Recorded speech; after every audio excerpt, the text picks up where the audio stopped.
হ্যাঁ, ওখানে মা কি করে বলেছে যে মা আর কাউকে বললো না, শুধু ওনাকেই বলছে। তো তাহলে উনি কি সনাতন ধর্মটাকেই মিথ্যে করে দিচ্ছে? মা মিথ্যে, সনাতন ধর্ম মিথ্যে, পুরনো গ্রন্থ মিথ্যে, সব মিথ্যে হয়ে গেল, শুধু ওনার কথাই সত্যি। তো এটা তো আমরা মানতে রাজি নই, আমরা তো মানতে একদমই রাজি নই। উনি এই যে ব্যবসা করছেন, উনি ব্যবসা করছেন, এটা কারোর জেলাসি হওয়ার কথা না, কারোর রাগের কথা না। মাকে পুজো করুন, মা তো এমনিই দেবে, মাকে নিয়ে ব্যবসা করার কোনো দরকারই নেই। আর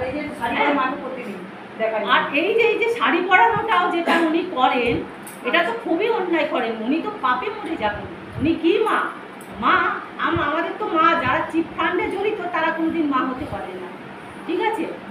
আর আমার নিজের বাড়ির পাশে মন্দির আছে, মায়ের আদেশ নিতে হয় কাপড় চেঞ্জ করাবার জন্য মাকে।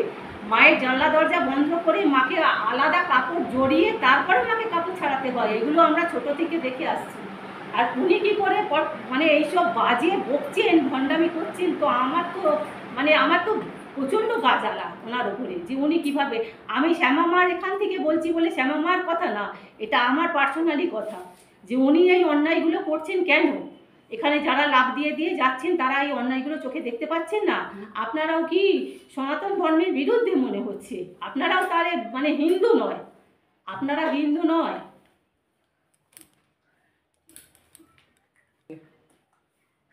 হ্যাঁ, আরও বলার আছে যে উনি মাকে পায়েস খাওয়াচ্ছেন, আমি দেখলাম যে মাকে পায়েস খাওয়াচ্ছেন। মা এত সাধক থাকতে, সাধিকা থাকতে কাউকে আর মা হাত বেঁকিয়ে খাইয়ে দিলেন না, শুধু উনি ওনাকে খাইয়ে দিচ্ছেন, মা হাতটা ঘুরিয়ে ওনাকে খাইয়ে দিচ্ছেন। মানে অবাক লাগে, ওনার এই নাটকগুলো দেখতে অবাক লাগে।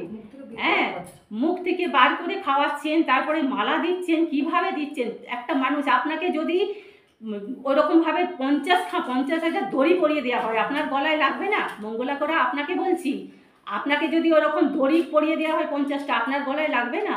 আপনি মাকে ভালোবাসেন, যে কিভাবে মাকে কষ্ট দিচ্ছেন আপনি এইসব আপনার এই ভণ্ডামি বন্ধ করুন, এবং আপনারও আশেপাশে যারা আছে তাদেরকে বলুন যে এইসব করতে না করুন। আপনি ভক্তি ভরে মায়ের আপনি নিজে পুজো করুন, দেখবেন সেই দিন থেকে মা আপনাকে আরও দেবে। ঠিক আছে? আপনি শুধরে যান, আপনাকে বারবার বলছি, আমি একজন জনসাধারণ হিসাবে বলছি আপনাকে, আপনি শুধরে যান। এতে মা আপনার মঙ্গল করবে, আপনার আরও ভালো করবে। এটা আপনি ভাবছেন এখন কিছু সময়ের জন্য আপনি খুব বড় লোক হচ্ছেন বা আপনি ভালো আছেন, কিন্তু শেষ সময়ে আপনার খুব দুর্গতি, শেষ থাকবে না যদি এই অবস্থা চলতে থাকে আপনার। আপনি নিজেকে চেঞ্জ। তুমি কবার গেছিলে ওখানে মা?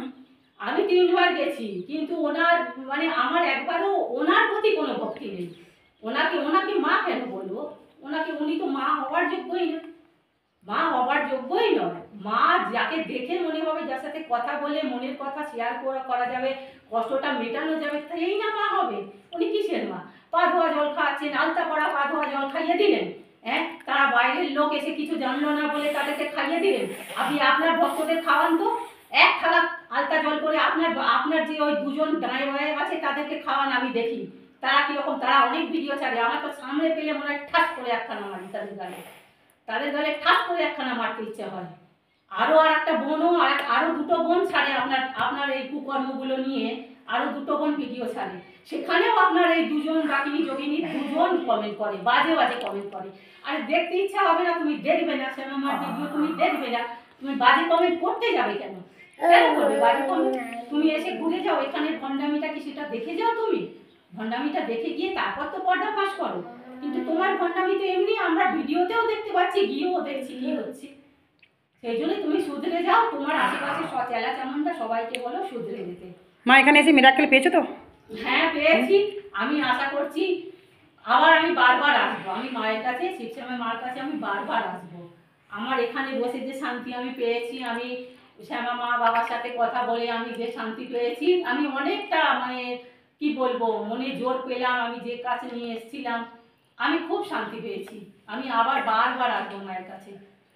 তাহলে এই তোমরা বুঝতে পারছো, এই মা কিন্তু আমাকে বললো, মা আজকে ভিডিও করো তুমি, আমি পার্সোনাল কিছু বলতে চাই, তোমাকে ভিডিও ধরতে হবে। ভিডিওতে লোড নিচ্ছিল না, অনেক কিছু ডিলিট করে কিন্তু ভিডিওটা করতে হলো।